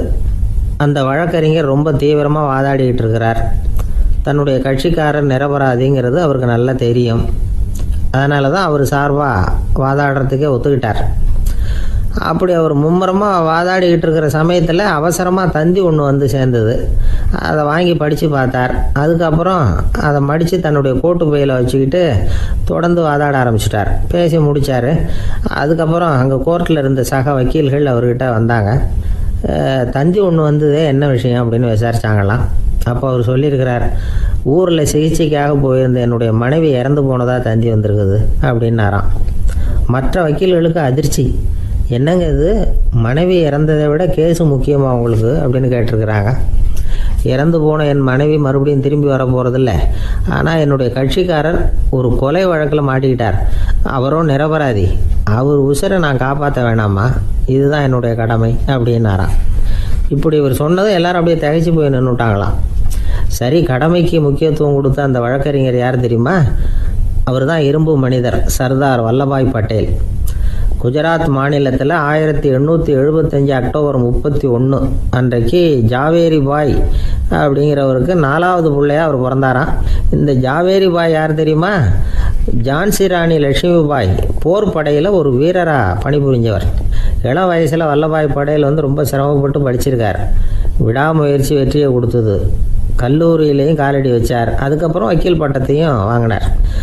பிரிட்டிஷ் ஆட்சி நடந்துக்கிட்டு இருந்த சமயம் குஜராத்தை சேர்ந்த பர்டோலி தாலுக்காவில் விவசாயிகள் மேலே அரசாங்கம் திடீர்னு நில வரியை வசதி விட்டு தான். ஏழை விவசாயிகள் ரொம்ப கஷ்டப்பட்டுருக்காங்க. அரசாங்கம் வரி செலுத்தாத விவசாயிகளின் நிலங்களையெல்லாம் ஜப்தி செஞ்சுதான். அரசாங்கத்தை எதிர்க்கிறவங்களையெல்லாம் கைது பண்ணி சிறையில் அடைச்சுட்டாங்களாம். சில பேர் வீடு வாசல் ஆடு மாட்டையெல்லாம் விற்று கூட வரி கட்ட வேண்டிய நிலைமைக்கு ஆளாயிட்டாங்க. வழக்கறிஞர் வல்லபாய் பட்டேல் நில வரியை உடனே ரத்து பண்ணணும் அப்படின்னு பம்பாய் கவர்னருக்கு ஒரு கடிதம் எழுதினார். எந்த பலனும் இல்லை. உடனே எல்லா விவசாயிகளையும் அணி திரட்டினார். அதுக்கு தானே தலைமை தாங்கினார். சத்தியாகிரகம் நடத்தினார்.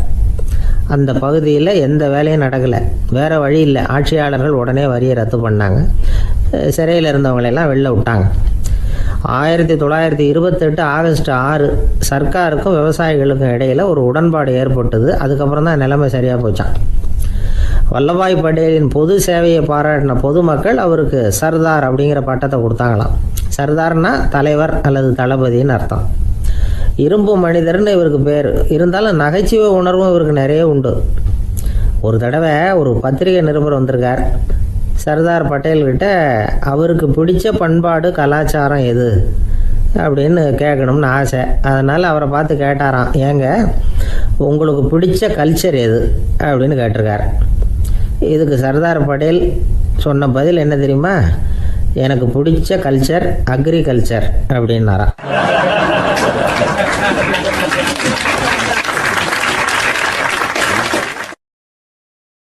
ஒரு சராசரி மனிதனுடைய இயல்பு என்ன? இன்பம் வந்தால் துள்ளி குதிப்பான், துன்பம் வந்தால் சோர்ந்து போய் ஒரு மூலையில் உட்காந்துருவான். இவன் தான் சராசரி மனிதன். ஆனால் ஒருத்தன் இன்பம் வந்தால் அதுக்காக மகிழ்ச்சி அடையிறதில்ல, துன்பம் வந்தால் அதுக்காக சோர்ந்து போகிறதில்ல அப்படின்னு வச்சுக்கோங்க. அப்படி இருந்தால் அவன் சாதாரண ஆள் கிடையாது. ஒரு ஊரில் ஒரு ஞானி இருந்தார். அவரை தேடிட்டு ஒரு பெரியவர் வந்தார். ஐயா, ஞானத்தில் சிறந்த ஞானம் எது அப்படின்னு கேட்டாராம். இதுக்கு அந்த ஞானி என்ன பதில் சொன்னார் தெரியுமா? இன்பத்தினால மகிழ்ச்சி அடையாமலும் துன்பத்தினால சோர்வு அடையாமலும் இருக்கிறது தான் அந்த ஞானம், பெரிய ஞானம் அப்படின்னாராம். சரி சுவாமி, அப்படிப்பட்ட ஞானம் உங்களுக்கு எப்படி வந்ததுன்னு கேட்டிருக்காரு இவர். அதை நான் ஒரு கழுதைகிட்ட இருந்து கற்றுக்கிட்டேன் அப்படின்னாராம் அவர். இவருக்கு ஒன்றும் புரியல. ஒரு மாதிரியாக முழிச்சிருக்கிறார். இதை அவர் புரிஞ்சுக்கிட்டார். நீங்கள் நாளைக்கு காலையில் நம்முடைய ஆசிரமத்துக்கு வாங்க, புரிய வைக்கிறேன்னாராம். சரின்னு அவர் போயிட்டார். மறுநாள் காலையில் ஆசிரமத்துக்கு வந்து சேர்ந்தார். ஞானி அவரை கூப்பிட்டு உட்கார வச்சார். வாங்க, வந்து இப்படி உட்காருங்க, கொஞ்சம் நேரத்தில் இந்த வழியாக ஒரு கழுதை போகும், அதை கவனித்து பாருங்கன்னாராம். இவருக்கு இன்னமும் ஒன்றும் புரியாமல் போச்சு. ஒரே குழப்பம். இருந்தாலும் அந்த ஞானி சொன்னது மாதிரியே உட்காந்துருக்கிறார். கொஞ்சம் நேரத்தில் இந்த வழியாக ஒரு கழுதை போச்சு. அது முதுக நிறைய அழுக்கு மூட்டைகள், அதை சுமந்துக்கிட்டு போகுது. ஒரு சலவை தொழிலாளி அதை ஓட்டிகிட்டு போகிறார். கொஞ்சம் தூரத்தில் ஒரு ஆறு இருக்குது. அங்கே போய் துணியெல்லாம் சுத்தப்படுத்திக்கிட்டு சாயந்தரமாக திரும்பி இந்த வழியாகவே வருவாங்க. ஞானி சொன்னது மாதிரியே இந்த பெரியவர் அழுக்கு மூட்டையை சுமந்துக்கிட்டு போகிற அந்த கழுதையை கவனித்தார். கழுதை போயிட்டுது. அதுக்கப்புறம் ஞானியை திரும்பி பார்த்தார். இப்போ அந்த ஞானி சொன்னார், சாயந்தரம் வரைக்கும் நீங்கள் இங்கேயே இருக்கணும்னார். அதே மாதிரி இவர் இருந்தார்.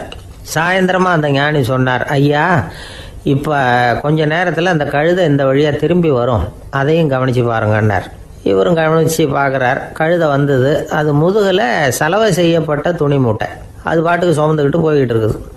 பெரியவருக்கு ஒன்றும் புரியல, பொறுமை இழந்துட்டார். சரி சுவாமி, இந்த கழுதைக்கும் உங்கள் ஞானத்துக்கும் என்ன சம்பந்தம் அப்படின்னார். இப்போ அந்த ஞானி விளக்கினார். ஐயா, இந்த கழுதை இதே மாதிரி தினமும் காலையில் அழுக்கு மூட்டைகளை சுமந்துக்கிட்டு ஆற்றுக்கு போகுது, மாலையில் வெண்மையான சுத்தமான துணிகளை சுமந்துக்கிட்டு திரும்பி ஊருக்கு போகுது. காலையில் இது போகும்பொழுது முதுகில் அழுக்கு மூட்டைகளை சுமந்துக்கிட்டு போகிறோமேங்கிற வருத்தமும் அதுக்கு கிடையாது. சாயந்தரம் திரும்பி வரும்பொழுது சுத்தமான துணிகளை சுமந்துக்கிட்டு வர்றோமேங்கிற மகிழ்ச்சியும் அதுக்கு இல்லை. இதை பார்த்து தான் நானும் அது மாதிரி ஞானத்தை கற்றுக்கிட்டேன் அப்படின்னாராம். அதனால் யார் கற்றுக் கொடுக்குறாங்க அப்படிங்கிறத விட எதை கற்றுக்கிறோம் அப்படிங்கிறது தான் முக்கியம். ஒரு சினிமா பார்க்குறோம், ஒரு அருவி கொட்டுறது மாதிரி காட்சி வருது, தண்ணீர் வழியுது. படம் முடிஞ்சதும் பார்த்தீங்கன்னா அந்த திரை என்ன நனைஞ்சு போயா இருக்கும். ஒரு தீப்பிடிச்சு எரியிற காட்சியே சினிமாவில் பார்க்குறீங்க, காட்சி முடிஞ்சதும் அந்த வெண் திரையே கருகி போயா இருக்கும். படத்தில் வர்ற தண்ணீரும் நெருப்பும் அந்த திரையை பாதிக்கிறது இல்லை. நாம் அந்த திரை மாதிரி இருக்கிறதுக்கு கற்றுக்கணுமா. அந்த பக்குவம் வந்துவிட்டதுன்னா இன்பமும் துன்பமும் நம்ம எதுவும் செய்யாது. ஒரு சினிமாவை பார்க்குற வரைக்கும் சிரிக்கலாம், அழலாம். பார்த்துட்டு வெளியில் வரும்பொழுது அழுதுகிட்டே வரக்கூடாது. ஒருத்தர் வந்தார், அப்படி படம் முடிஞ்சு வெளியில் வரும்பொழுது அருவி மாதிரி கண்ணீர் சிந்திக்கிட்டே வரார். ஏன் சார் படம் அவ்வளவு சோகமா அப்படின்னு கேட்டார். இன்னொருத்தர், இல்லை சார், கூட்டம் ரொம்ப குறைச்சல் சார், மொத்தம் படம் பார்க்க வந்தவங்களே 15 பேர் தான் சார் அப்படின்னார் கண்ணீரை தொடச்சிக்கிட்டே. அதுக்கு நீங்கள் ஏன் சார் அழறீங்கன்னு கேட்டார் அவர். இந்த படத்தோட தயாரிப்பாளரே நான் தான் சார் அப்படின்னாரா இவர்.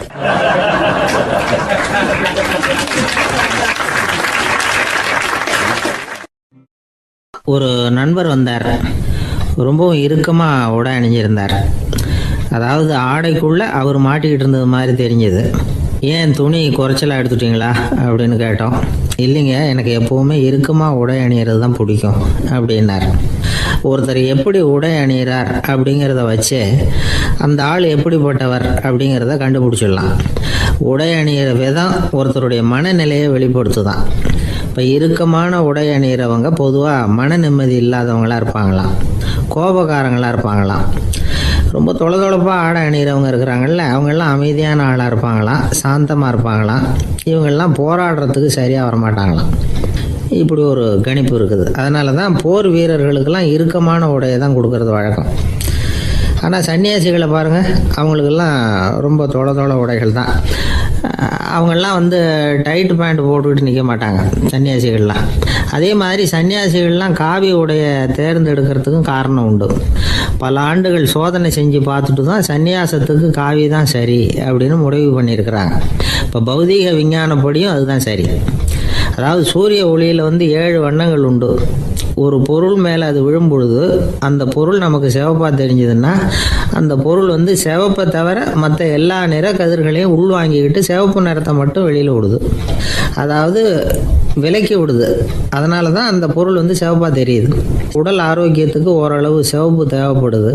அதனால தான் காவி உடை அணிஞ்சால் சூரிய ஒளி ஓரளவு சிவப்பை விலக்கிவிடும். அதாவது சிவப்பின் பலனும் கிடைக்கும், இந்த சிவப்பின் கெடுதலும் இல்லை அப்படின்னு யோசனை பண்ணாங்க. காவி உதய வேளையின் நிறம்.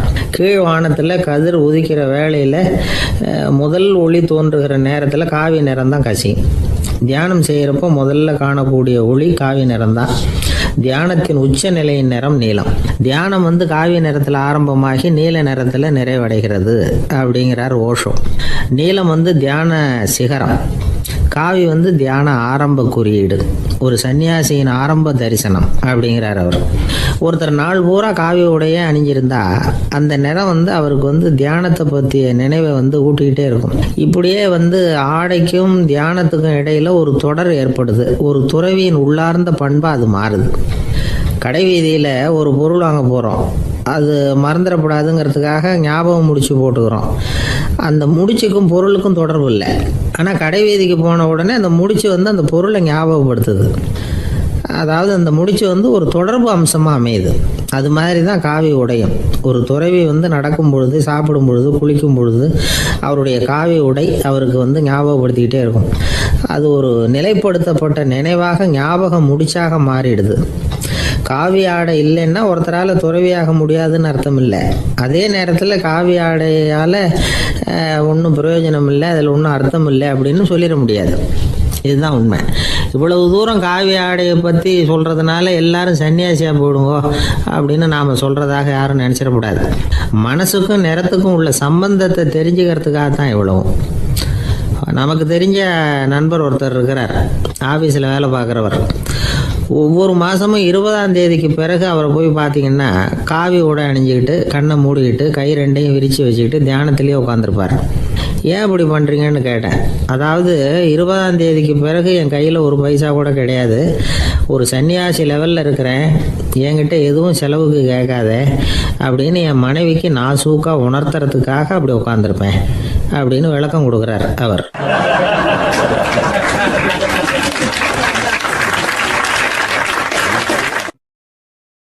ஒருத்தர் வேகமாக நடந்து போகிறார். கடத்தெருவில் ஒரு ஸ்வீட்டு கடையை பார்க்குறார். உடனே சடன் பிரேக் போட்டது மாதிரி நிற்கிறார். ஒரு ஸ்வீட் வாங்கி சாப்பிட்லாமேன்னு மனசு சொல்லுது. டாக்டர் வேணாம்னு சொல்லியிருக்கிறார், உடம்புக்கு ஒத்துக்காது, அதனால் அது வேணாம்னு சொல்லுது அறிவு. இவர் மனசு சொல்கிறத கேட்கல, அறிவு சொல்கிறபடி கேட்குறார். அதனால் மறுபடியும் வேகமாக அங்கேருந்து நடந்து போயிடுறார். அவர் நல்ல மனுஷன். மனுஷனுக்கு அறிவும் இருக்குது, உணர்ச்சியும் இருக்குது. எதுக்கு எடுத்தாலும் உணர்ச்சி வசப்பட்டுக்கிட்டு இருக்கக்கூடாது, அறிவு வசத்தில் நாம் இருக்கணும். அப்போ தான் நாம் நல்லபடியாக வாழ முடியும். இல்லைன்னா அவஸ்தை தான். மகாபாரதத்தில் சந்தனுன்னு சொல்லி ஒரு அரசன் வர்றான். அவன் ஒரு சமயம் அறிவு வசப்படாமல் உணர்ச்சி வசப்படுறான். அதாவது ஒரு நாள் கங்கை கரையில் ஒரு அழகான பொண்ணை பார்க்குறான். இவனுடைய மனசு அவகிட்ட போயிடுது. அவளை கல்யாணம் பண்ணிக்கிறதுக்கு ஆசைப்படுறான். அந்த பொண்ணு சரின்னு சம்மதிக்கிறா. ஆனால் ஒரு நிபந்தனை போடுறா. அந்த நிபந்தனைக்கு சம்மதம்னு சொன்னாதான் உன்னை கல்யாணம் பண்ணிக்குவேன்னு சொல்றா. சரி, அவ போட்ட நிபந்தனை என்ன தெரியுமா? இது மாதிரி நான் உங்க மனசு புண்படுற மாதிரி எந்த காரியம் பண்ணாலும் நீங்க என்ன ஏன்னு கேட்கக்கூடாது, நான் செய்யற காரியத்தை தடுக்கவும் கூடாது. அப்படி நீங்க செஞ்சா அடுத்த கணமே நான் உங்களை பிரிஞ்சு போயிடுவேன். இதுதான் அந்த பொண்ணு போட்ட நிபந்தனை. சந்தன அரசன் இந்த நிபந்தனையை ஒத்துக்கலாமா? இதை அறிவுபூர்வமாக யோசிச்சிருந்தா இதுக்கு கட்டுப்பட்டுருக்க மாட்டான். இந்த நிபந்தனைக்கு நான் சம்மதிக்க மாட்டேன்னு தான் சொல்லியிருக்கணும். ஆனால் அவன் அந்த நேரத்தில் உணர்ச்சி வசத்தில் இருந்தான். அதனால் நீ என்ன சொன்னாலும் சரின்னு ஒத்துக்கிட்டான். அவளை கல்யாணம் பண்ணிக்கிட்டான். இதனால் என்ன ஆச்சு? 7 பச்சை இளம் குழந்தைகளை பிறந்த உடனே அவள் கங்கையில் தூக்கி எறிஞ்சி கொல்லக்கூடிய கோர காட்சியை இவன் ஒன்று பின்னாடி ஒன்றா பார்க்க வேண்டியதாக போச்சு. கடைசியில் 8வது குழந்தை பிறந்ததுன்னா அவனுடைய அறிவு மேலோங்குது. அந்த கொடிய செயலை தடுத்து நிறுத்துறான். அந்த 8வது குழந்தை தான் பின்னாடி பீஷ்மர் ஆகிறார். ஒரு பக்தி பிரசங்கத்தில் ஒரு பேச்சாளர் இந்த விஷயத்தை சொல்லிவிட்டு இன்னொரு விஷயமும் சொன்னார். அது என்னன்னா, சந்தனும் மன்னன் அறிவுக்கும் உணர்ச்சிக்கும் நடுவில் அகப்பட்டு தவிச்சதுனால அவன் வம்சத்தில் வந்த கௌரவர்கள் உணர்ச்சி வசப்பட்டாங்க, பாண்டவர்கள் அறிவு வசப்பட்டாங்க அப்படின்னு சொன்னார். மனுஷனுக்கு உணர்ச்சியை விட அறிவு மேலோங்கி இருக்கணுங்கிறது சரிதான். ஆனால் அந்த அறிவை எப்படி உபயோகப்படுத்துகிறோங்கிறது முக்கியம்.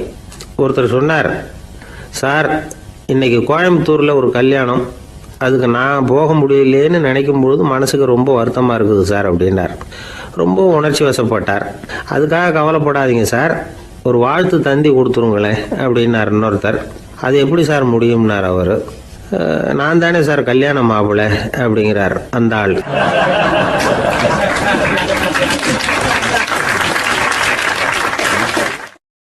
ஒரு சின்ன பையன் என்னை தேடிட்டு ஓடி வந்தான். ஒரு கதை சொல்லுங்கன்னா, சொந்தமாக எதுவும் தெரியாதே என்ன, உங்களுக்கு சொந்தமாக எதுவும் தெரியாதுன்னு எனக்கும் தெரியும் அப்படின்னா. இந்த பையன் அடிக்கடி என்கிட்ட கதை கேட்குறவன், அதனால் என்னோட ரகசியம்லாம் அவனுக்கு அத்துப்படி. அதனால தான் அவ்வளவு தெளிவாக அடிச்சு விட்றான். சரி, இப்போ என்ன செய்யலாம்னு, பழைய கதை ஏதாவது ஒன்று சொல்லுங்களேன்னா. உனக்கு கிருஷ்ண தேவராயரை தெரியுமான்னு. அவர்கிட்ட நேரில் பழக்கம் இல்லை, ஆனால் அவரை பற்றி புஸ்தகத்தில் படிச்சிருக்கேன்னா. சரி, இவன்கிட்ட மேற்கொண்டு பேச்சு கொடுத்தா நம்மளை ஒரு மாதிரி ஆக்கி விடுவான் அப்படிங்கிறத யூகம் பண்ணிட்டு அவனை உட்கார வச்சு கடைசி வரைக்கும் குறுக்க பேசக்கூடாது அப்படின்னு ஒரு கண்டிஷனையும் போட்டுட்டு அந்த கதையை சொன்னேன். ஒரு சமயம் கிருஷ்ண தேவராயர் சமஸ்தானத்துக்கு ஒரு பெரிய வித்வான் சேர்ந்தாராம். என்னோட போட்டி போடுறதுக்கு இந்த ஊரில் யாராவது இருக்கீங்களா அப்படின்னு சவால் விட்டாராம். அந்த ஊரில் இருந்த பெரிய பெரிய வித்வான்லாம் இது ஏதுனா வம்பா போச்சுன்னு நினைக்க ஆரம்பிச்சிட்டாங்க. யாரும் அந்த ஆளோட போட்டி போடுறதுக்கு தயாராக இல்லை. எல்லாரும் நடுங்கிக்கிட்டு இருக்கிறாங்க. அந்த நேரத்தில் ஒருத்தன் மட்டும் தைரியமாக முன்னுக்கு வந்தான். அது யாருன்னா தெனாலிராமன். அந்த சமஸ்தானத்தில் விகட கவி அவன். என்ன அனுப்புங்க போட்டிக்கு, நான் ஜெயிச்சு காட்டுறேன்னா. உனக்கு அவ்வளவு தைரியம் இருக்குதா அப்படின்னு கேட்டாங்க. தைரியம் மட்டும்தான் என்கிட்ட இருக்குது, ஆனால் தைரியம் இருந்தால் அதிர்ஷ்டம் தேடிட்டு வருங்கிறது எனக்கு தெரியும் அப்படின்னா. அடுத்த நாள் போட்டி ஆரம்பமாச்சு. அந்த பெரிய வித்வான் வந்து நின்னார். தென்னாலிராமன் எதிரில் வந்து நின்னா. அந்த வித்வான் ஒரு விரலை காட்டினார். தென்னாலிராமன் பதிலுக்கு 2 விரலை காட்டினான்.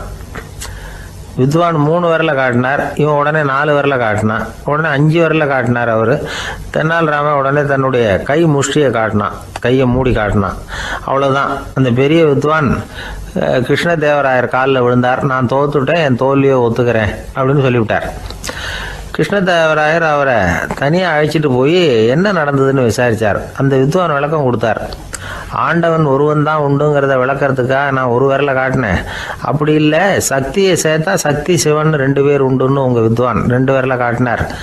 மூர்த்திகள் 3 பேருங்கிறதுக்காக நான் 3 விரலை காட்டினேன். வேதங்கள் 4ன்னு சொல்லி ஒரு 4 விரலை காட்டினார். பஞ்சபூதங்கள் 5ன்னு நான் 5 விரலை காட்டினேன். அதையெல்லாம் அடக்கி ஆளணும்னு சொல்லி அவர் கையை மூடி உறுதியாக காட்டினார். அடடா, உங்கள் வித்வானுக்கு எப்பேற்பட்ட அறிவு! அவர் தான் ஜெயிச்சார், நான் தோத்துட்டேன் அப்படின்னார் அவர். அப்படி சொல்லிவிட்டு அவர் போயிட்டார். அதுக்கப்புறம் தெனாலிராமனை கூப்பிட்டு என்னப்பா நடந்தது அப்படின்னு கேட்டாராம்.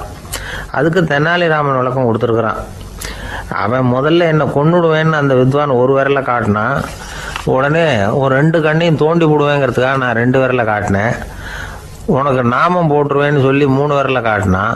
அதை அழிச்சிருவேன்னு 4 விரலை காட்டினேன். உன்னை அரைஞ்சிருவேன்னு அவன் 5 விரலை காட்டினான். நான் உங்களை குத்தி போடுவேன்னு சொல்லி கையை மூடி காட்டினேன் அப்படின்னா. இப்போ பாருங்க, ஜெயிச்சது யார்? தைரியம் மட்டும் இருந்துட்டா அதிர்ஷ்டம் தானாக தேடி வருங்கிறது எவ்வளவு உண்மையாக போச்சு. அதனால் நாம் எப்பவும் தைரியமாக இருக்கணும்னு சொல்லிவிட்டு என் எதிரில் கதை கேட்டுட்டு உட்காந்துருந்த சின்ன பையனை பார்த்தேன். அவன் என்னை நிமிர்ந்து பார்த்தான். அவன் தன்னோட கை கால் 2ஐயும் ஒரு மாதிரியாக என் முன்னால் தூக்கி 20 விரலை காட்டினான். எனக்கு ஒன்றும் புரியல.